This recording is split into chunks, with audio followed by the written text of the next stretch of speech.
Sejam todos muito bem-vindos. Meu nome é Márcio Cotes, para aqueles que não me conhecem, sou sócio do Cotes Advogados e a gente está aqui para mais um episódio do nosso podcast. Na verdade, é um videocast, né? A gente está entrando agora ao vivo no LinkedIn e depois, daqui a algumas horas, a gente já sobe lá para o Spotify. Nosso podcast tem aí o objetivo, e já faz isso há 2 anos, de falar sobre inovação, economia digital, assuntos relacionados ao empreendedorismo. A gente tem temas aí que a gente passou desde da parte mais tecnológica, né? Inteligência artificial, blockchain, crimes digitais, e também tivemos assuntos talvez um pouco mais, digamos, tradicionais, né? Como o que a gente vai tratar hoje, que apesar de ser um assunto um pouco mais inerente à grande parte do mercado e não tão segmentado à tecnologia, ele é um assunto que eu diria que poucos profissionais de fato tiveram experiência no assunto, né? É algo que eu particularmente estou vivendo neste momento, que é internacionalização de empresas. Nós temos diversos clientes que passam por toda essa experiência da internacionalização, pelo menos grande parte tem o desejo, né, principalmente com relação a alguns mercados, motivo pelo qual a gente teve aí a necessidade de montar a nossa estrutura, além do Brasil, em Portugal e agora também aqui nos Estados Unidos. E para falar sobre isso, eu confesso que a gente teve um cuidado de buscar alguém que de fato tem experiência na questão da internacionalização. Volto a repetir, não são tantas as empresas brasileiras que têm operação fora do país, né? E das que tentaram esta aventura, infelizmente a grande maioria não logra êxito, não tem sucesso. Então a gente tem o prazer de estar aqui hoje com o Fernando Caligares, me corrija, viu, Fernando, se eu errado, mas ex-CEO da Arezzo Co nos Estados Unidos e que tocou, digamos assim, o projeto de internacionalização da Arezzo, que é uma marca que grande parte aí da população gosta muito, né? Mas o Fernando vai muito além até deste projeto, a gente vai falar disso, falar um pouquinho também do momento dele. Então, Fernando, muito obrigado por aceitar o convite, estar conosco aqui hoje. Márcio, um prazer, obrigado pelo convite. Um tema de internacionalização, obviamente, me atrai bastante. Vivi e vivo isso até hoje e vejo que é bem doloroso. Tem vários pontos positivos, muito aprendizado, mas eu vejo que muita gente acaba investindo tempo, às vezes até demais, e descobrindo tarde algumas das coisas que já podia ter feito antes ou logo no início. E acho que tem várias histórias, não só a minha da Arezzo, mas histórias de outras empresas que a gente pode olhar para trás e economizar um pouco de tempo. Mas a gente vai falar um pouquinho sobre o tema, a gente vai ver que o negócio é complicado, mas é bem interessante. Legal, Fernando. Isso você tocou em 2 pontos que são fundamentais. Primeiro, essa questão de encurtar, né? Esse é um dos propósitos do podcast, é justamente trazer informação. Eu acho que esse assunto ele está bem mais, digamos assim, trabalhado e desenvolvido em razão até de todo o movimento de globalização que a gente sofreu e vem sofrendo cada vez mais nas últimas décadas. Talvez a internacionalização sem essas novas tecnologias também fosse algo muito mais difícil, muito mais complexo, talvez, do que é hoje em dia. Por um outro lado, eu acho que também traz outros desafios, né, que talvez naquela época não tinha, que é, por exemplo, a questão da competição, que obviamente que ela fica infinitamente maior com o atual cenário. Mas, Fernando, vamos falar um pouquinho, antes de mais nada, sobre você, sobre a sua carreira, né, para o pessoal te conhecer, para depois a gente entrar propriamente no tema. Se você puder falar um pouquinho sobre você, agradeço. Lógico. Bom, além de ter me formado em economia, logo cedo me casei, hoje eu tenho uma filhinha de 1 ano de idade, mas falando um pouquinho sobre a trajetória profissional, logo que eu me formei, eu também comecei a trabalhar num fundo de investimentos, de private equity, chamado Tarpon. Esse fundo investia na Arezzo, tinha mais ou menos 25% da companhia. E ali, eu sempre interessado em participar um pouco mais, além dos números, acabei caindo de cabeça no projeto, e aí mudei para dentro da empresa para fazer parte do grupo que ia executar o IPO da empresa. Ali antes era uma empresa privada, e aí em 2011, comecinho de 2011, dia 2 de fevereiro, a gente levou lá para a Bolsa, fez a abertura de capital, e aí, desde então, foram vários papéis diferentes que eu tive dentro da empresa. Então, acho que uma coisa que sempre permeia toda a minha trajetória, além dos desafios, né, que fazer um IPO não é fácil, e sair de um mundo de private equity para a empresa por si só também já é complicado, mas foi ali que eu tive uma chance de olhar um pouco da empresa como um todo. E aí, depois do IPO, passei a trabalhar junto com o Anderson, que é o fundador da empresa, na parte do conselho. Então, governança foi um tema que eu trabalhei por algum tempo, estratégia, relacionamento com o investidor, M&A, cair para marketing comercial até fazer essa mudança para os Estados Unidos em 2016.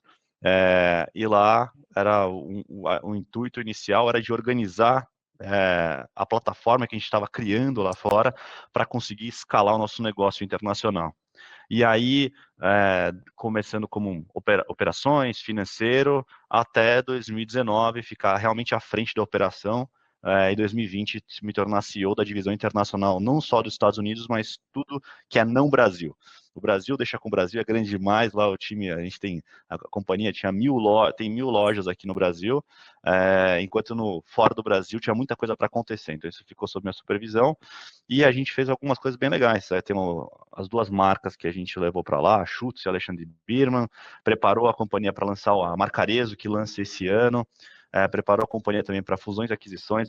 A companhia anunciou uma aquisição agora em março, que foi preparada desde o ano passado.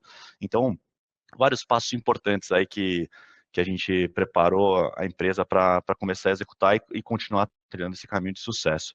E aí, acho que falando de Fernando especificamente, sempre com muito aprendizado, né? Pensar que aqui no Brasil, cada hora em uma área diferente, aprendendo coisa nova, saio do Brasil, vou para os Estados Unidos, então pensar que o modelo de varejo é outro, o modelo de distribuição completamente diferente, sistemas, então tem que ter uma renovação de aprendizado muito grande.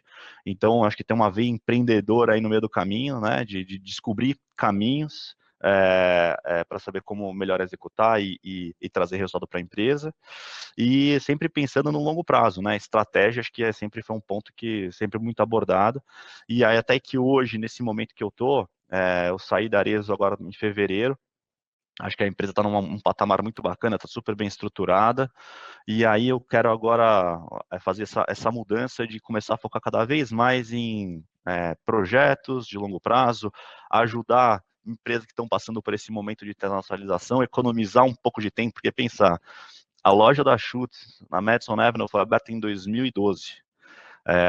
O nosso negócio nos Estados Unidos ganhou tração de verdade só depois da pandemia, 10 anos depois. Então, a gente bateu a marca de 100 milhões de dólares de faturamento, são números públicos aí.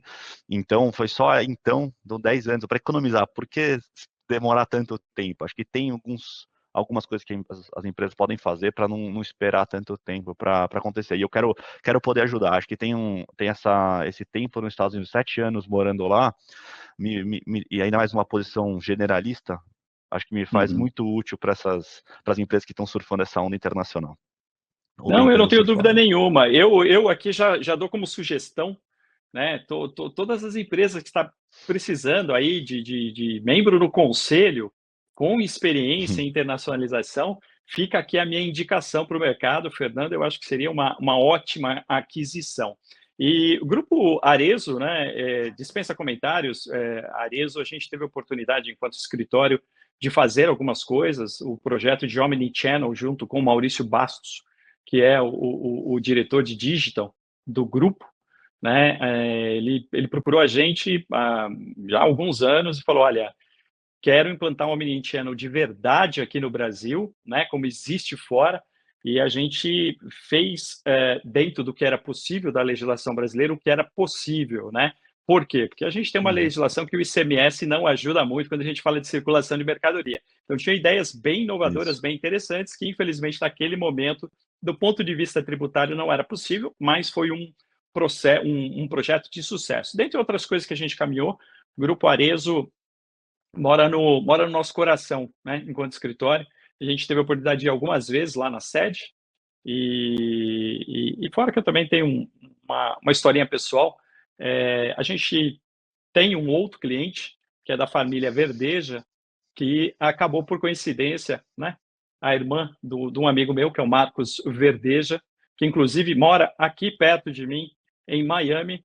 A irmã dele acabou casando, né, com o Alexandre Birman, e eu lembro que a gente acabou sendo convidado para o. Vou falar aqui, né? A gente está no bate-papo para o casamento, mas foi um daqueles casamentos que foi cancelado por causa da pandemia, né? Um dos primeirinhos Exatamente, ali. eu lembro. Eu estou falando Eu isso lembro, porque tem uma saiu na passagem mídia. comprada. Eu também. Exato. A gente ia se encontrar lá, então, Fernando. Mas muito bem. Fernando, me explica como é que, começando, né, bem ali, de quando a ideia surge, né? Quando que dentro de uma organização normalmente surge a ideia de eventualmente se pensar na internacionalização? Quais são os cenários ou possibilidades que você consegue enxergar ou que você vivenciou, de onde a gente teve aquela primeira faísca, né? Aquela primeira chamazinha que depois acarretou num projeto mais a longo prazo? Vamos pensar que toda empresa que tem a ambição de crescer, e dependendo do tipo de produto, serviço que ela oferece, ela, se bem sucedida, começa a chegar no limite no seu mercado, né?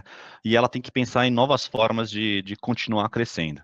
E acho que geralmente o que a gente vê é a empresa apertando o botão de expansão de categoria.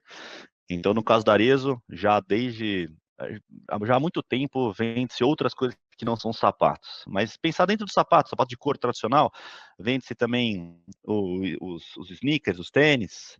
Aí começou a vender bolsas, começou a vender acessórios, óculos, brincos. Já teve muitas outras categorias que não sapatos. Então ali foram decisões que a companhia teve, que estou vendo que eu estou crescendo o nosso mercado de calçados, mas agora é uma velocidade cruzeiro, já passei aquele crescimento exponencial, então tem um crescimento agora mais maduro, eu tenho que achar outras formas de crescer. A adição de novas categorias é uma delas, e acho que é das menos complexas, considerando que já tem uma distribuição feita no Brasil, através do seu canal de franquias e lojas próprias, por exemplo, então botar mais um produto não é disruptivo para a cadeia. Uma outra forma que eu vejo, e a empresa apertou esse botão a primeira vez em 2019, e eu vejo que é muito mais comum. No Brasil não era, que é o fusão de aquisições, é o crescimento inorgânico, né? Você comprar outras empresas. Então, peraí, deixa eu comprar outra empresa similar à minha e levar a minha expertise, seja de supply chain, de gestão, de estratégia, e fazer essa melhoria operacional e trazer ganhos para essa nova empresa enquanto parte de um grupo econômico maior. Tem também a expansão geográfica. Então, puxa, chegamos no limite do Brasil, estamos caminhando para ele, está numa maturação já. E a gente quer testar novos mercados, entendendo que talvez uma nova categoria seja penoso para aprender sobre como é que funciona a supply chain de roupas, por exemplo, ou de acessórios. E talvez seja mais fácil ou tão interessante quanto começar a endereçar novas geografias. A gente vê que no Brasil, faz parte da América do Sul, né? Normalmente as empresas vão para a Argentina, vão para a Colômbia, vão para Paraguai, Bolívia, Peru e por aí vai. No nosso caso, a gente olhou o mercado mundial de calçados, a gente via que o mercado norte-americano era muito mais representativo do que o brasileiro. E que o mercado brasileiro era a América do Sul somada inteira. Pensando que já é uma nova língua, são novos costumes, em espanhol, obviamente, e bem fragmentado. Então, para a gente fazia mais sentido ir para um lugar onde a gente pudesse tentar testar um novo mercado e que tivesse uma proposta de valor. Então, é importante que para a companhia, acho que no nosso caso, Anderson e Alexandre, o Anderson desde que fundou a Arezzo, talvez até antes do que isso, mas o Alexandre com certeza nasceu, já estava no avião. Ele brinca que ele nasceu numa caixa de sapato, que os primeiros passos foram dados na fábrica, né? E logo que ele aprendeu a andar, ele já estava voando também com o pai dele, viajando o mundo para fazer pesquisa na Europa, nos Estados Unidos. Então eles sempre frequentaram o mercado internacional enquanto pesquisadores e consumidores. E aí nisso eles viram que nos Estados Unidos, por exemplo, tinha um nicho de mercado que não era bem endereçado, que tinham as marcas de luxo, que custavam um par de sapato custava seus 500, 600, 700 dólares. Tinham as marcas de massa, vamos chamar assim, que estavam presentes nas Macy's, JCPenney e por aí vai, que custavam abaixo de 100 dólares. Então tinha um meio do caminho ali que poucas marcas atuavam nos Estados Unidos e que eles identificaram esse white space, que não tinha poucas marcas, não necessariamente tinha consumidor ali, mas assim, putz, se eu conseguir trazer o consumidor fazer um downgrade, né?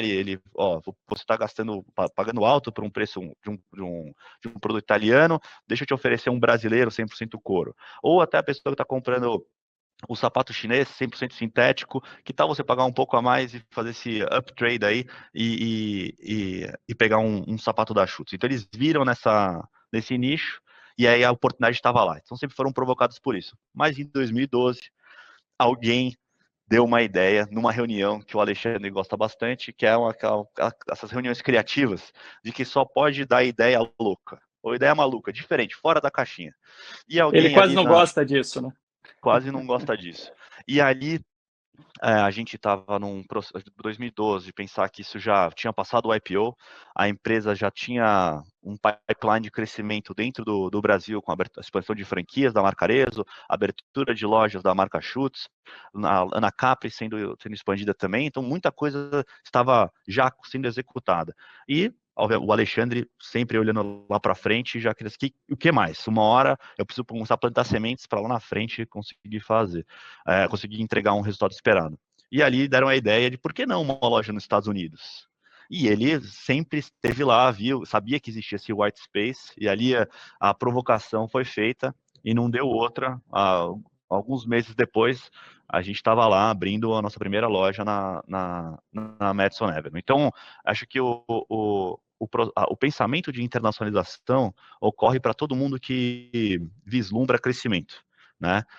E acho que aqueles que falam assim, não, é possível, é porque tem um nicho de mercado, a proposta de valor, você consegue suprir ou resolver uma dor do cliente. Ele está buscando um produto que ele não vê atualmente, não um serviço.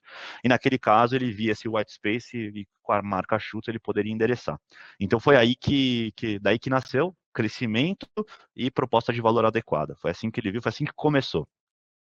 Legal, muito interessante. Na verdade, você falando aqui, eu lembrei de uma situação que eu vivi. Eu fui dar uma palestra em Angola e eu estava num jantar e do meu lado tinha um empresário português, né? E eu fui brincar com ele. Eu falei assim: nossa, mas aqui em Angola, né, os portugueses e os chineses dominam isso aqui, né?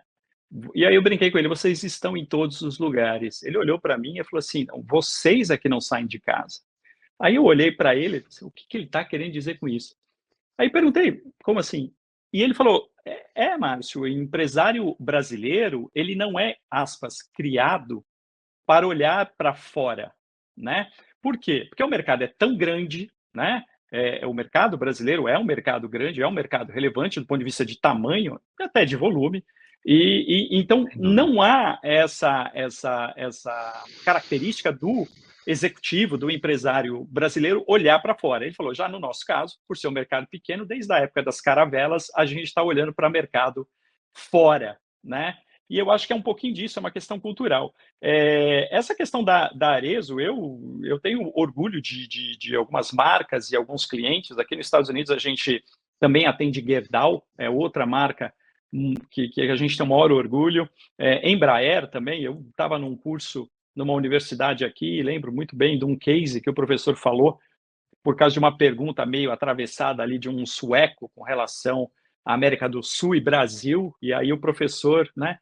Mas você sabe o que o Brasil produz? O aluno veio com aquela resposta chavão, o professor falou assim, não, avião, né? E aí discorreu uma aula inteira sobre a Embraer. Então, eu fiquei muito feliz quando eu estava em Nova York, entrando no metrô, anúncio da Schutz, achei o máximo, né? A gente, como brasileiro, acha isso muito legal. Você falou muito essa questão da pesquisa também, que está no DNA da Arezzo. Todo mundo me pergunta, pô, né, não adianta, a mulherada é fascinada pela marca e não é à toa, né?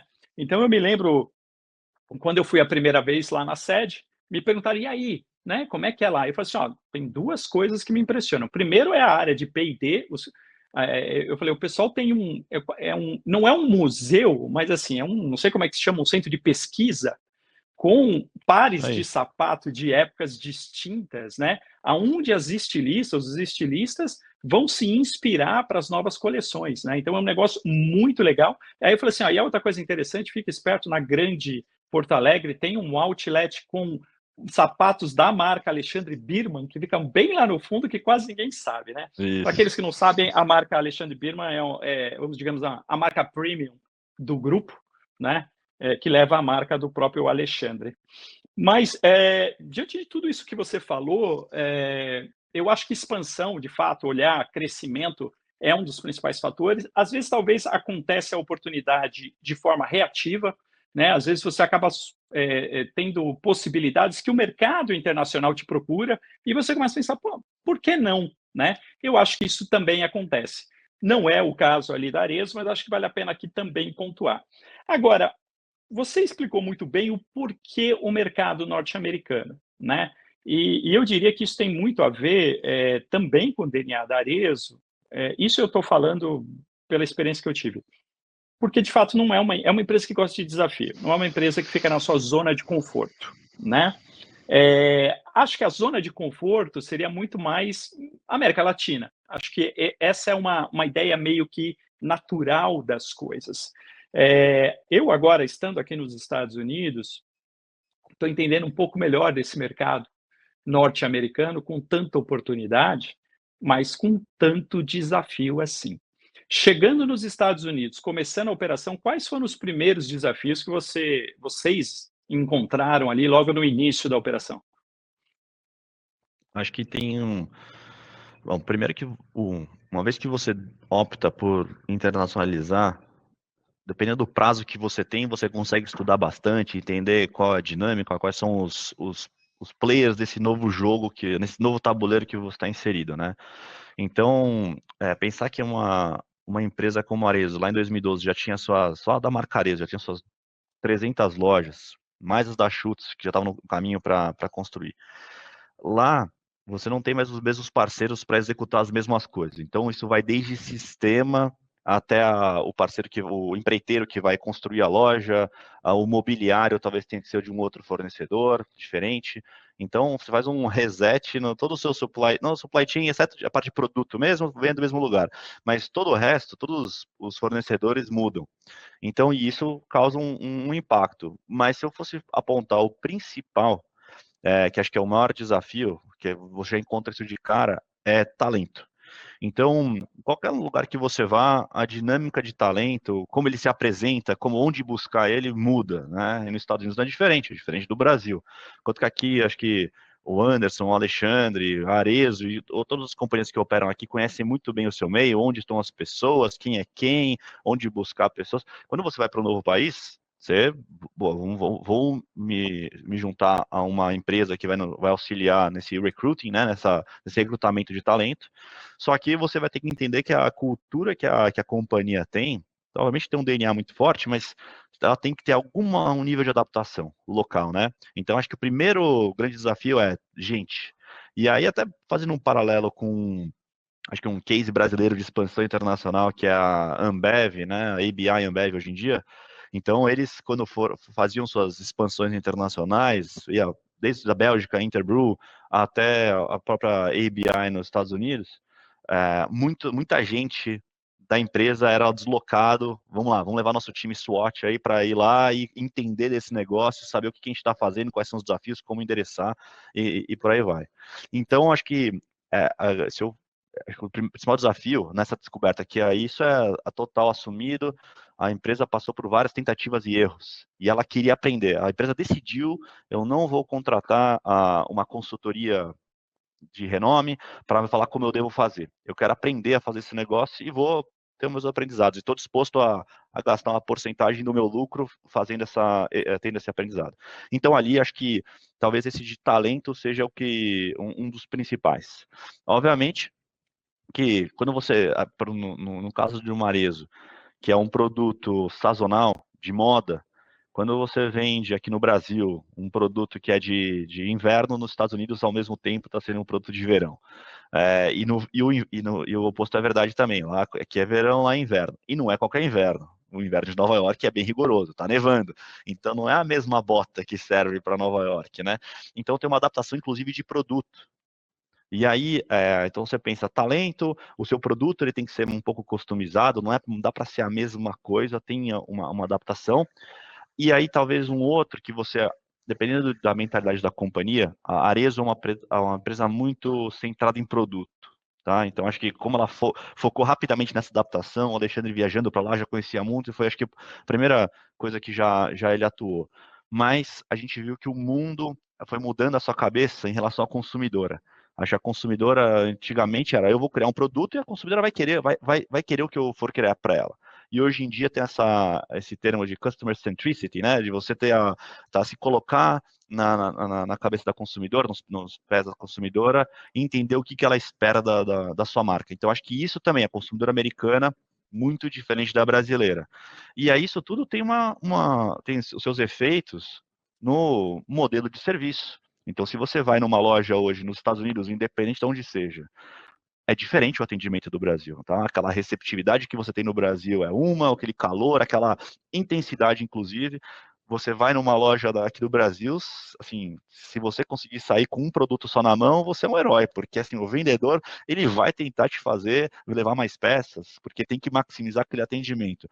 Nos Estados Unidos, por exemplo, é um país talvez muito mais focado em número de tickets, não em tickets elevados. Então, assim, entrou, deixa eu vender o que você quer. Aí você quer um produto número 36, a pessoa vai trazer aquele 36 o mais rápido possível para garantir que você efetua aquela compra.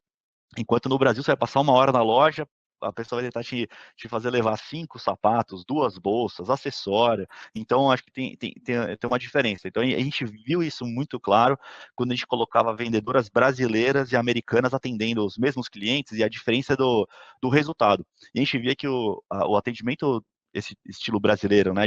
Deixa eu tentar achar mais coisa que pode ser útil para você. Não é entubar a venda, não é. Deixa eu escutar mais a consumidora, entender um pouquinho Consultoria. melhor o que você quer e talvez o que outra coisa você gostaria também e ver o que eu posso fazer para você.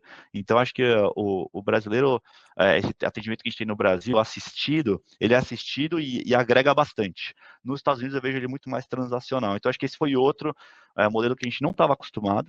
Então, outra coisa que mudou bastante da nossa maneira de ver, e tem uma adaptação, até porque para você treinar o talento local, né? Então, contratamos nova-iorquinos lá, ou pessoas de Los Angeles também para trabalhar na nossa loja que a gente abriu lá, e nas outras demais, treinar do jeito brasileiro, ou desse jeito, gente, ó, quando vocês forem descer no estoque, tem que pegar 5 caixas, que é o suficiente para você carregar da sua mão até aqui, para você continuar vendo, botar uma bolsa de cada lado, para oferecer bastante coisa para cliente.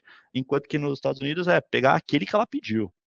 Então, acho que aí também, Perfeito. só para mostrar o que muda, assim, então, a maneira do consumidor ser atendido altera, inclusive, o seu modelo de serviço. Então, isso tudo acho que foram mudanças. Uhum. Então, talento, fornecedores, talento, esse modelo de atendimento, então, acho que todos os grandes impactos ali que teve no nosso primeiro momento.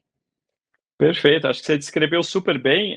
Eu me vi aí em algumas situações que você está colocando, né? Um dos meus desafios aqui é tocar a Get Global International, que é uma consultoria de privacidade de dados, né? Então, a gente ajuda Uhum, empresas a se adequarem às normas de data privacy, construindo os programas de privacidade de dados e mapeando processos que precisam ser alterados, né? Treinando o pessoal, né? Redigindo política de privacidade, às vezes ajudando na implantação de software para fazer a gestão disso tudo, dependendo do volume de API que é tratado. Então, consultoria pura, né? No Brasil, uhum. a gente chegava e falava, olha, o que você precisar a gente faz, porque nós somos especializados e é uma consultoria que a gente adequa a tua empresa inteira, né? Então, assim, a gente adequou Gerdau, Chanel no Brasil, tem da supermercados, Sesc São Paulo, que é um mundo de dados pessoais. Você chega Uhum. aqui nos Estados Unidos, esquece. É o que você falou, é a produtização. Tudo tem que ser produto, né? Então, aqui a gente teve que empacotar, literalmente, são pacotes, É isso né? aí. Porque não dá para ficar uma coisa muito solta. É o que você falou. Ele entra lá, ele quer o sapato 36 naquele modelo, ponto. Então, me mostra o que você tem de pacote, eu quero o pacote número 3, né? É a historinha do sanduíche, né? Do hambúrguer, né? É 1, 2 ou 3, né? Qual que você quer. Você vai lá e pede qual é o pacote que você quer. Porque o mercado norte-americano ele é assim, se você ficar muito solto, você perdeu seu time, você perdeu o seu momento ali, a sua oportunidade, o seu pitch de venda. Quando o negócio está mais encaixotado, é o que você falou, é transacional. Vamos lá, vamos fazer e vamos fazer acontecer. Outra coisa que também é muito importante é eu chamo de densidade do mercado, né? O mercado ele não é só maior, como ele é mais denso. Denso em que sentido? Para você penetrar é muito mais complicado. Por quê? Porque a competição é muito maior, o que o mercado tem de oferta, seja lá do que for, é num volume absurdo, né? Então, às vezes, cria-se uma dificuldade maior para você penetrar o mercado propriamente. Não é à toa que, no caso aí, você comentou, demorou 10 anos, digamos assim, para chegar num patamar, talvez, aonde vocês falassem, pô, chegamos aonde queríamos, né? Poderia ser Uhum. encurtado? Sem dúvida nenhuma, né? Tem um artigo da Harvard Business Review que descreve grande parte do que você está falando aqui, né? Mas talvez essa foi a ideia, aprender com o processo como um todo, né? Se, na verdade, ao invés de ler o artigo lá da Harvard Business Review, né, tivesse ouvindo o podcast com o Fernando, quais são os erros que deveriam ser evitados, na sua opinião, quando a gente pensa na internacionalização de uma empresa? Acho que tem um. Eu comentei sobre a estratégia da Ambev, né, de ter esse excesso de talentos capazes de saírem da operação atual para ir para uma nova e desbravar. Então, acho que isso, se eu fosse recomendar para qualquer um que queira desbravar, tenha talento disponível. Não é achar que você, como uma pessoa recém-contratada, que não tem vínculo algum com a companhia, então acho que tem pessoas que estejam com muito bem amarradas, com as motivações bem alinhadas, os interesses bem alinhados.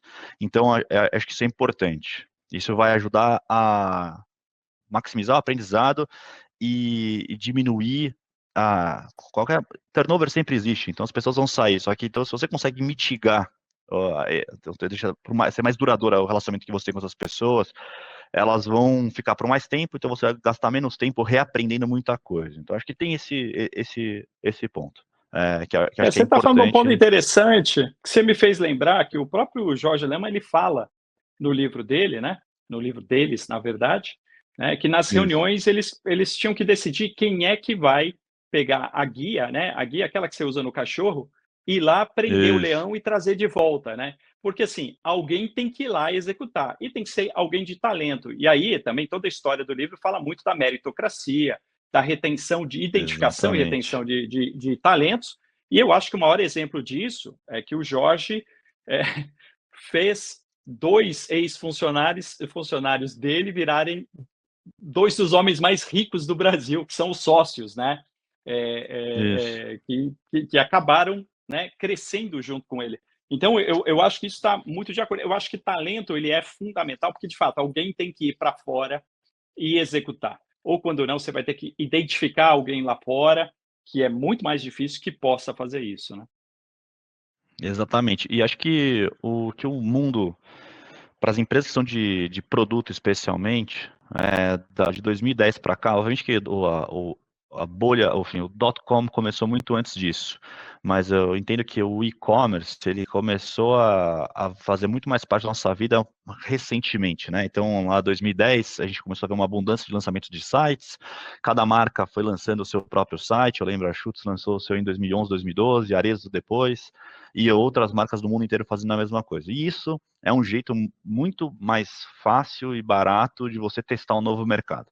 Então, antigamente, o jeito de você testar mercado, você tinha dois. Ou você constrói, você finca a sua bandeira, abre a sua própria loja, que nos Estados Unidos não é barato, né? Você tem os seus, cada país tem suas características de acordos, de contratos de real estate, né?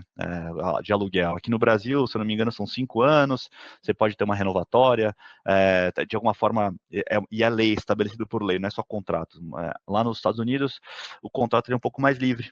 Cada um faz o contrato da forma que quiser. Então, ele pode, normalmente, em áreas onde são premium, tipo Madison Avenue, no Sorro, na Quinta Avenida, grandes shoppings, você não consegue fazer um contrato curto ou com um jeito de sair.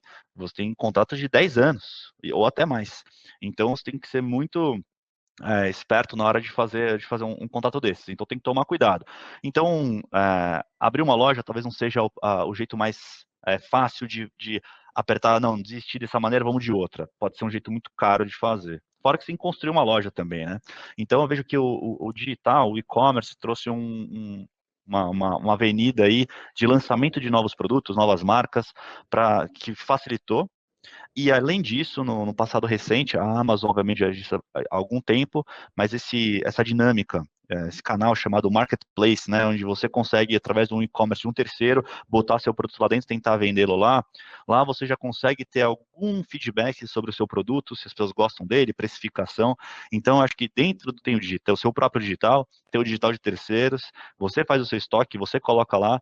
Então, acho que tem formas de você testar mais barato, que eu entendo que hoje, saber testar rápido e falhar, não é falhar muito rápido, mas é você saber a hora de, não, tá bom, não deu certo desse jeito, vamos mudar, né? Então, acho que saber fazer isso é necessário para você não perder tanto tempo, porque se você faz se você espera para lançar quando o produto, quando está tudo perfeito, talvez seja tarde demais já, talvez você já gastou muito, investiu muito tempo. Então, o ideal é que você escute a consumidora, é o tal do customer centricity, né? Tem que escutar ela, saber qual é o feedback, como é que você tem que adequar o seu produto àquela nova realidade, que o brasileiro é diferente do americano, que é diferente do japonês, que é diferente do alemão e por aí vai. Então, escutar, até essa escuta ativa por parte em relação ao consumidor é importante. Acho que essas coisas aí eu colocaria como as principais. E tem uma última, que essa acho que não aparece, mas eu vejo que é uma dor para qualquer empresa que se internacionaliza. Quando as empresas vão para fora, seja a Ambev, a Arezzo, qualquer uma delas, tem uma distância física da operação local com essa operação internacional que faz com que é inevitável que você tenha que dar mais espaço para essa operação rodar e ela acontecer. Então, como é que você faz isso para que o negócio não saia do controle? Então, tem alinhamentos. E esses alinhamentos, um dos jeitos de chamar isso é governança. Então, como é que você trabalha muito bem essa governança, cria uma estrutura de incentivos, de o que pode ser feito, o que não pode, não negociáveis, para que as pessoas que estão lá fora não façam coisas que você não faria. Então, deixa tudo muito bem, o máximo que der. Não pode ser tudo, senão começa a ficar engessado demais. Mas acho que tem um lance de governança que todo mundo, acho que se pudesse, voltaria atrás para gastar um pouquinho mais de tempo nisso. Que normalmente vamos abrir, vamos fazer, depois a gente pensa melhor. Mas eu vejo que empresas que conseguiram entender melhor como fazer isso, conseguiram se dar bem e economizar tempo. Então, acho que a Ambev é um exemplo. Até vou dar um exemplo da Grendene. Grendene, recentemente, eles fizeram uma joint venture nos Estados Unidos, junto com um fundo chamado 3G Radar, no qual eles trabalharam, vamos botar dinheiro os dois aqui, e a parte internacional, não toda ela, mas grande parte da parte internacional da Grendene vai ser executada por essa joint venture. E quando você faz uma joint venture, você tem que entender que, tá bom, qual é o papel de cada um, quem é responsável pelo quê. Então, ali forçou uma governança a ser muito bem feita. Então, acho que eles fizeram algo bem bacana, diferente do que eu estou acostumado a ver nas outras empresas. Então, esse é outro que eu recomendo aí, gaste tempo com governança. Legal. E a parte de governança, eu acho que dá para puxar também com uma outra questão, que, como advogado, né, 20 anos de carreira, e a gente já ajudou algumas empresas dentro desse processo de internacionalização. Lógico que nosso foco maior é na parte de inovação, tecnologia, economia, né? A gente está com o pessoal do e-commerce aí há 10 anos, fora as startups, aplicativos e tudo que se possa imaginar. A LGPD foi só uma consequência normal aí de tudo que a gente faz. Mas a impressão que eu tenho né, diante dessa experiência, é que o empresário o executivo brasileiro, ele é muito mais propenso a assumir riscos jurídicos no Brasil do que os empresários fora, principalmente nos Estados Unidos, são, né?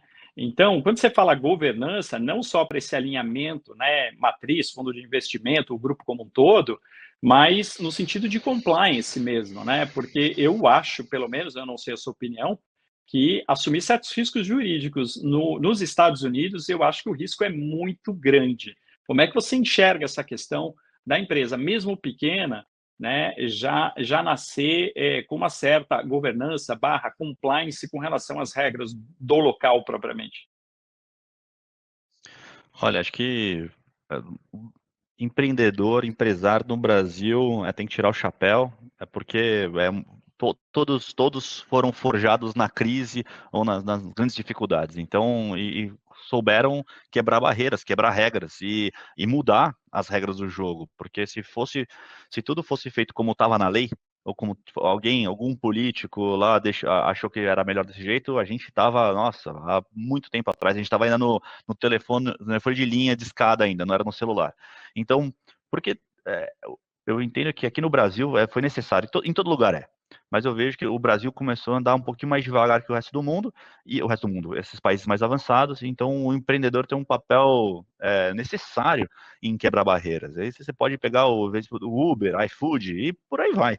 Então tem que ter Omnichannel, tem que ter uma força por parte dos empresários para conseguir fazer essa regra fiscal que atrasa muito. Só um parênteses sobre Omnichannel. Enquanto o Maurício estava com o time todo pensando em omnicanalidade, a implementação, nos Estados Unidos a gente fez isso em 2 meses, sem consultoria, porque já lá permite, até é tão fácil de fazer, né? Então acho que a É regra plug é and muito play. clara, ela não é ineficiente, não gera tanta ineficiência. Então, acho que tem algumas coisas que são mais fáceis de fazer lá fora. Então, aqui no Brasil, você tem que quebrar barreiras mesmo, tem que chutar canela e tem que ir se virando.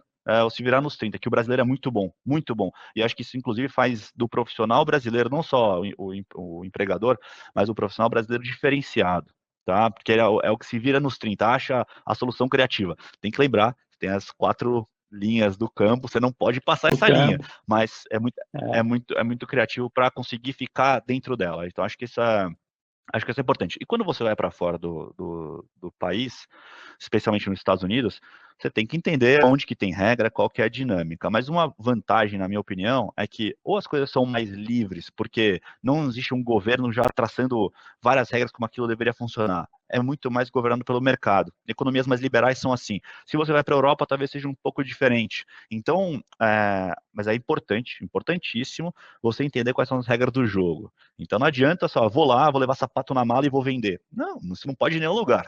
Então, assim, entenda, acho que o trabalho de qualquer um, antes de começar a fazer qualquer coisa, é estudar minimamente quais as regras do jogo.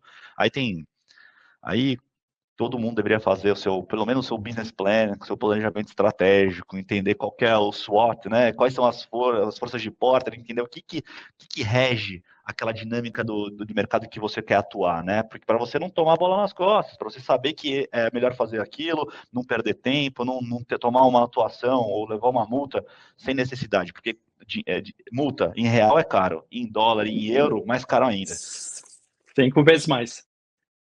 Né? Sem dúvida Exato. nenhuma. E óbvio que o sistema norte-americano, o sistema jurídico, ele é facilitado nesse aspecto, com intervenção menor do governo como um todo, mas eu gostaria de salientar aqui uma das grandes dificuldades que o empresário brasileiro tem vindo para cá, é de fato não só entender, e talvez tenha a mesma dificuldade que o estrangeiro tem de aceitar algumas coisas, né? E uma das grandes dificuldades que o empresário brasileiro tem de aceitar é a questão dos estados norte-americanos terem um nível de autonomia infinitamente maior do que no Brasil, né? Eu não tenho a menor dúvida que o produto que você vende, sapato que você vende em Nova York, tem que ter disclaimers e certos produtos nem podem fazer parte da composição do sapato se você está falando de Califórnia, né? Então, Exatamente, Califórnia, isso por aí. exemplo, ela tem uma regra de inflamáveis, que tem um monte de coisa que não pode e que tem que vir com aquelas etiquetas enormes e tudo mais. Então, você tem que se adequar a essas regras estaduais é uma coisa que vale a pena, né? Empresário americano já tem em mente isso, né? E outra coisa, empresário brasileiro chega assim, eu vou para os Estados Unidos. Gente, pegar um mercado para país, Estados Unidos, esquece. Na verdade, você vai para um estado e talvez aquele estado deve representar, às vezes, dependendo do estado, 10 a 15 estados brasileiros, do ponto de vista de oportunidade, de economia. Né? Então, esse mindset tem que ser um pouco diferente. Falo isso até pela questão também de privacidade de dados. Hoje, nos Estados Unidos, são 10 estados norte-americanos com lei de privacidade de dados. Então, por exemplo, se a Arezzo hoje for vender para o Texas, para a Califórnia, para o Colorado, Connecticut e outros estados, tem regra de privacidade de dados que precisam ser cumpridas, ou seja, ela vai ter que passar por um processo de adequação no uso de dados pessoais. Só que cada estado tem a sua lei, ela não é uma lei federal. Né? E quanto a vazamento de dados, é um pouco pior. Dos 50 estados, os 50 têm leis de vazamento de dados, cada um com uma regra diferente. Então, tem que ficar atento com isso. Tem um ponto que acho que, assim, o que facilita um pouquinho quando você toma essa decisão. Geralmente, quando empresas brasileiras vão para os Estados Unidos, tem muita gente que vai para a Flórida primeiro. A Flórida acho que é o mais próximo do Brasil, tem uma comunidade de brasileiros grande por lá, de latinos, então acho que talvez seja, mas é uma primeira impressão. Acho que tem outros estados também que, até o próprio Texas tem bastante comunidade latina lá, muito forte, e Califórnia também.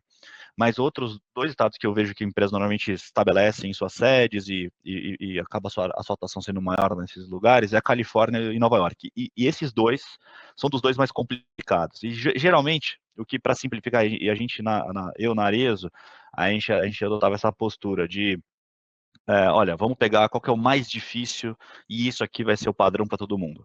Então, tem desde regras de trabalho, licença maternidade, cada estado é diferente do outro. Então, a gente entende qual que é o mínimo múltiplo comum federal e vê qual que é o estado que é mais agressivo, ou enfim, pede mais, ou é diferente. Então, a gente adotava essa prática.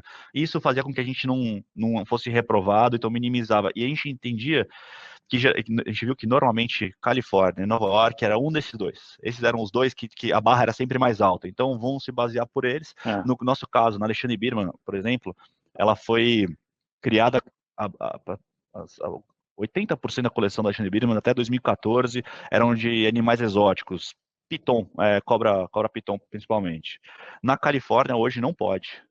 Então, se a gente vai exportar, hoje a Alexandre Birman fez, acho que em 2020, se eu não me engano, a gente fez a gente combinou junto com a PETA, que é uma organização de proteção dos animais, e a gente não ia mais trabalhar com animais exóticos. Então, desde então, a gente não tem nem pensa esse problema mais. Mas até então, a gente tinha que evitar a Califórnia, não podia mandar todos os produtos para lá, nem e-commerce, nem vender no atacado. Então, com certeza, cada estado tem sua diferença. Uma recomendação olha esses 2 como exemplo, Nova York e Califórnia, que eles têm a barra bem alta e geralmente fazem você passar. E é importante, as plataformas, então, o ponto lá que a gente falou, o brasileiro tem que se virar aqui dentro do Brasil, descobrir caminhos novos e tudo mais. Nos Estados Unidos, também. Então, quando você vai numa plataforma de e-commerce, Shopify, a própria VTEX, que é brasileira, mas tem uma atuação forte lá, eles já são preparados para lidar com 50 estados. Então, cada estado tem uma tributação de imposto sobre a venda, o ICMS deles, diferente.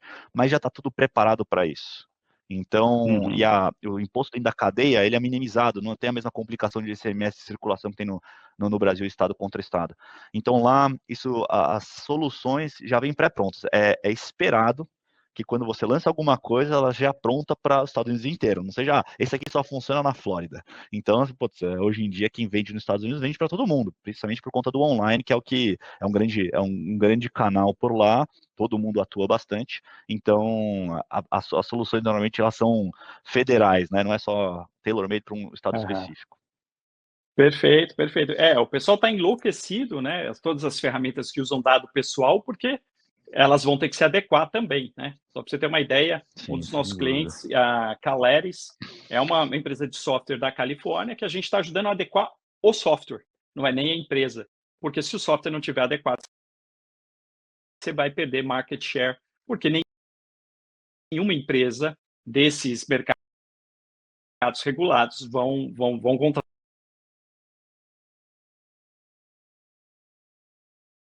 o seu software, porque, afinal de contas, ele não está de acordo. Quer dizer, ele vai acabar utilizando o dado pessoal em desconformidade com a lei, quem vai ter o liability sou eu, né? Mas é isso, Exato. Fernando, muitíssimo obrigado. Isso aqui é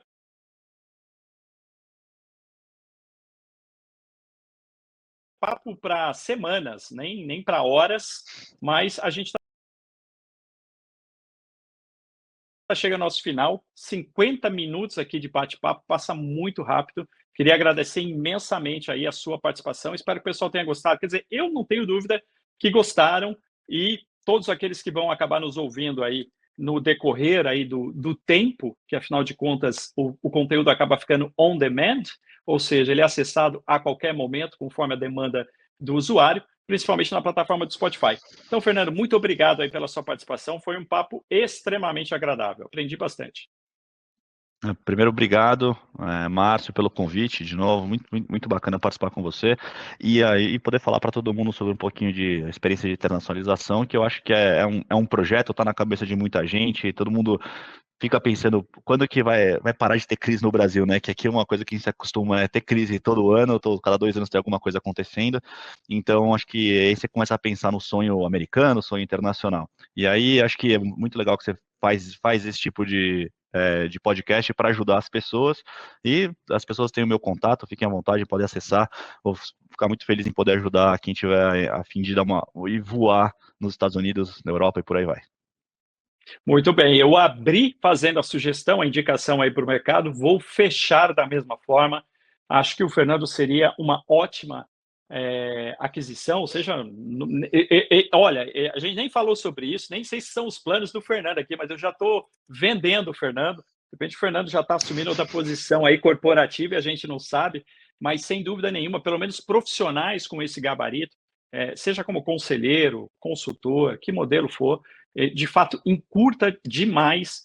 A gente, como escritório de advocacia, a gente, óbvio, ajuda nesse aspecto legal. Olha, gente, no Brasil não se preocupa tanto com isso, mas aqui é diferente. Aqui o sistema, né, segue uma outra questão, mas, óbvio, a gente não é consultor de negócio. Então, eu acho que profissionais como o Fernando ajudam demais. Conteúdos como esse também, a gente espera também que minimamente possa ajudar. Então, fica aqui meu abraço a todos. Fica aqui meu convite para também acessar os outros episódios que a gente já tem lá de 2 anos de podcast. E já adiantar para vocês, o próximo episódio a gente está falando sobre compliance. A gente vai falar como estruturar toda uma área de compliance dentro da organização, e o nosso convidado vai ser só Gianfranco, um dos maiores executivos na área de compliance e jurídica do Brasil. Tá bom? Muito obrigado, gente. Até uma próxima.